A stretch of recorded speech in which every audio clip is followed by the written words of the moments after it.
Now, split testing may be something you do once a month, and you put that on your monthly marketing checklist.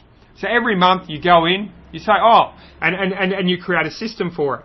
So you say, okay, you review what split test results were for this month. You put this in, and you don't have to do it. You could also create a system for it and outsource it. You could put this in an Excel document. You could put the results in an Excel document. This might be your system. You write down what you learnt from the system.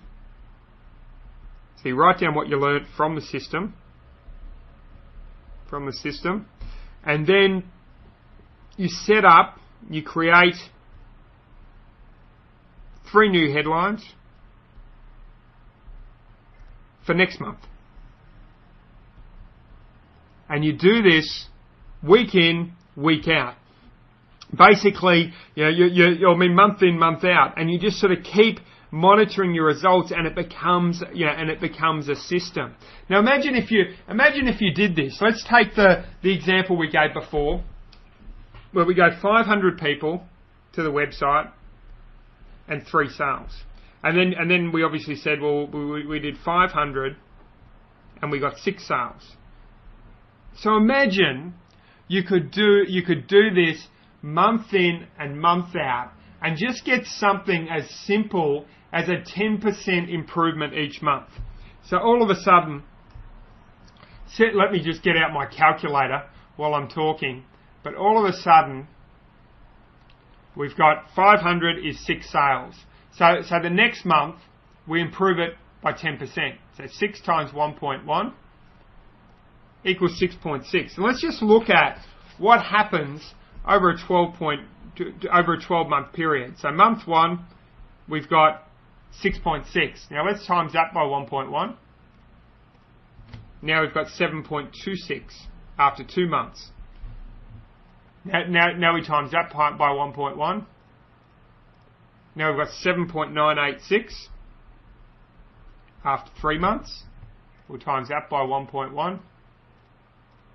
We've got 8.78 after 4 months. Now we'll times that by 1.1. We've got 9.66 after 5 months. We'll times that by 1.1. We've got 10.62 after 6 months. We'll times that by 10%, times 1.1. We've got 11.69 after 7 months. Times that by 1.1. We've got 12.86 after 8 months.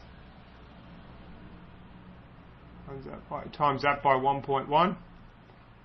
We've got 14.14 after 9 months. Remember, these are just incremental improvements. So after 10 months, 14.14 times 1.1, we have 15.56. After 11 months, we have 17.11. We times that by 1.1. We have 18.83. So what we've done, if we can just, and remember we started out with 6, and you can do these calculations yourself if you want to prove it to yourself, but just improving it by 10% each month, okay, what we've done is we've tripled the results. We've gone from 6 to 18.83 just by improving our results by 10% each month. We're going up and up the scale. Now, in reality, it may not go like that. Like sometimes it may drop 20%. Sometimes you might get a 30% improvement. Obviously, if it drops 20%, you stick with what you stick with your current control for the next month. But over time, the results are phenomenal. And let's say you did this, and all of a sudden you were getting 18.83 sales. Let's just make it 18. Just to keep it simple. So 18 sales out of 500. So 18 sales out of 500 instead of 6 sales out of 500. All of a sudden, what you've got, I think the average dollar sale we said was 160.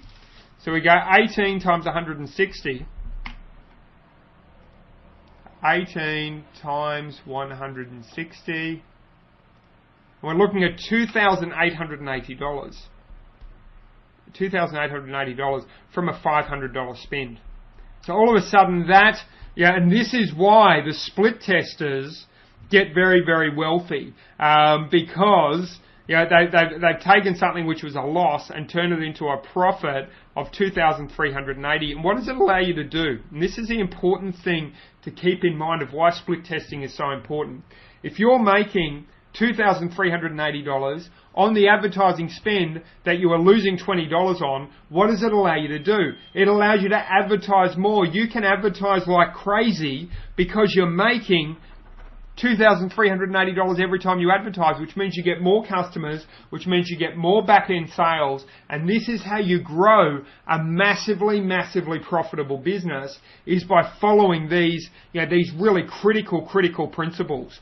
So in terms of split testing, I can't recommend anything more. Now, in terms of what you could also do is then you could take these same principles and apply them to another page that's working, and another page that's working, and another page that's working, and it can make a massive difference. Now, another thing I just want to touch on, if we look at what we've done here, by 10% a year, we've gone from 6 sales to 18.83 sales. And I want to just leave you with a thought on incremental improvement. If we can triple our results by just improving 10% a year, being 10% better a month, and we can end up with triple the sales at the end of the year. What would happen if you just looked at improving what you're doing by 1% a day? Don't think that you have to make massive changes. If you can just improve your systems, improve your processes, improve what you're doing by just 1 tiny % a day, there's a massive compound effect that starts to happen. If you've ever seen the compound interest sort of charts, and if you haven't, just go online and Google it under Google Images, you'll see that it starts off very slow and then the growth goes and it starts to escalate. And I think that sort of compounding can happen within any business. And what I would encourage you to do is get your hands on a book. It's by Darren Hardy, called The Compound Effect, and it really spells this out in detail, because the compound effect applies to every area of our lives. So think about how the compound effect can apply to your business, just by making small incremental changes on a regular basis. To help you get more customers, I'm giving away a free gift to everyone who watches this video. It's a brand new guide called 7 Ways to Get More Traffic and Customers, which includes a swag of cheat sheets for getting results fast. Download it for free by clicking the link in the description below this video or visiting moretrafficandcustomers.com.